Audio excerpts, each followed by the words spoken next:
یہ بات تو ہم سب جانتے ہیں کہ البرٹ آئنسٹائن تاریخ کا سب سے بڑا جینیس تھا، اتنا بڑا جینیس کہ وہ اکیلا ہی ہزاروں سائنٹسٹ سے زیادہ دماغ لڑا سکتا تھا۔ جو چیز ہم انسان سمجھنا تو دور کی بات، وہ آئنسٹائن نے سوچی بھی سمجھی بھی اور اس کو پوری دنیا کے لیے آسان بھی بنایا۔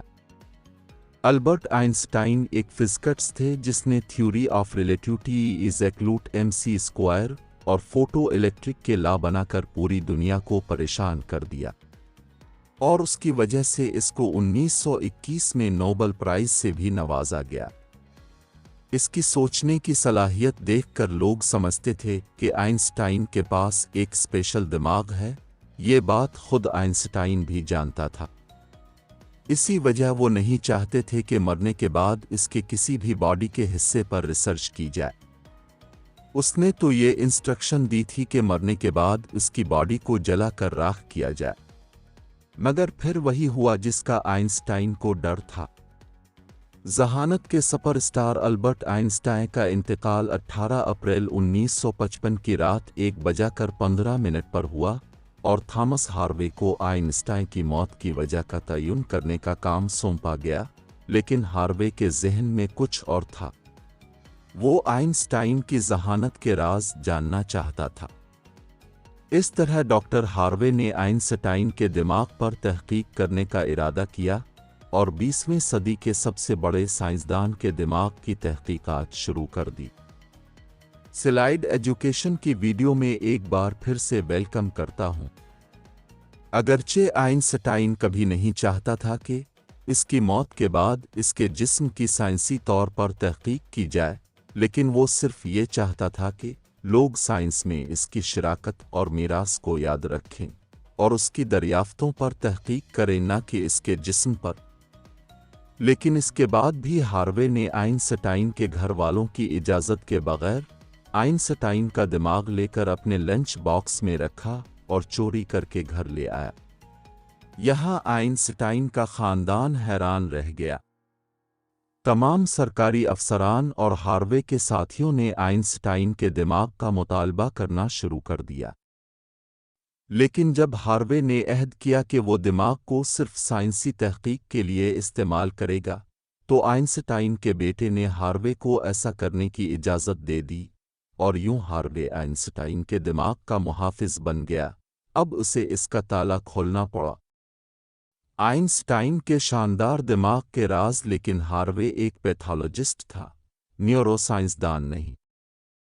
لیکن پھر بھی ہاروے نے دماغ کا معائنہ شروع کر دیا، دماغ کو چھوٹے چھوٹے ٹکڑوں میں کاٹ کر ایک سادہ خوردبین سے جانچنا شروع کر دیا۔ اسی طرح جب 1924 میں سوویت یونین کے بانی ولادیمیر لینن کا انتقال ہوا، تو روسی یہ جاننے کے لیے بے چین تھے کہ لینن کے دماغ میں وہ کیا ہے جس نے انہیں جینیس بنایا۔ یہ جاننے کے لیے روسی کے ساتھ نیورو سائنسدان آسکر ووگٹ نے لینن کے دماغ پر تحقیق کرنے کے لیے ایک انسٹی ٹیوٹ کھولا، اور تحقیق سے پتہ چلا کہ اس کے دماغ کے دماغی پرنستا کی تیسری تہہ میں کچھ اہرام کے نیوران اتنے بڑے تھے کہ لینن ذہین نہیں تھا۔ ہاروے کی سہولیات ماسکو کے برین انسٹی ٹیوٹ کے مقابلے میں بنیادی تھیں، اور اس طرح برسوں گزرتے گئے، لیکن ہاروے اپنا وعدہ پورا کرنے میں ناکام رہا۔ اس دوران ہاروے کے اہل خانہ اور رشتہ دار اسے آئنسٹائن کے دماغ سے کچھ نہ کرنے کا مشورہ دے رہے تھے، لیکن ہاروے نے ایک نہ سنی، بلکہ اس نے اپنی صدارت کے لیے اپنے خاندان کو بھی چھوڑ دیا، اور 1960 میں پرنسٹن شہر بھی چھوڑ دیا اور ایک شہر سے دوسرے شہر منتقل ہو گیا۔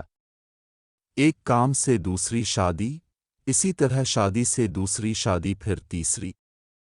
بالآخر ہاروے کا میڈیکل لائسنس ختم کر دیا گیا، اور اس کے بعد اس نے پلاسٹک کی فیکٹری میں کام کرنا شروع کر دیا۔ لیکن اس وقت تک ہاروے نے آئنسٹائن کے دماغ کے اسرار کو سمجھنے میں کوئی پیش رفت نہیں کی تھی۔ بالآخر ہاروے کو یہ ماننا پڑا کہ وہ دماغ کے رازوں کو دریافت کرنے سے قاصر ہے، اور پھر آخر کار ہاروے نے آئنسٹائن کا دماغ برکلے کے نیورو سائنسدانوں کے پاس بھیجا، جہاں سائنسدانوں کو آئنسٹائن کے دماغ میں عام انسانوں سے زیادہ چمکدار خلیے ملے۔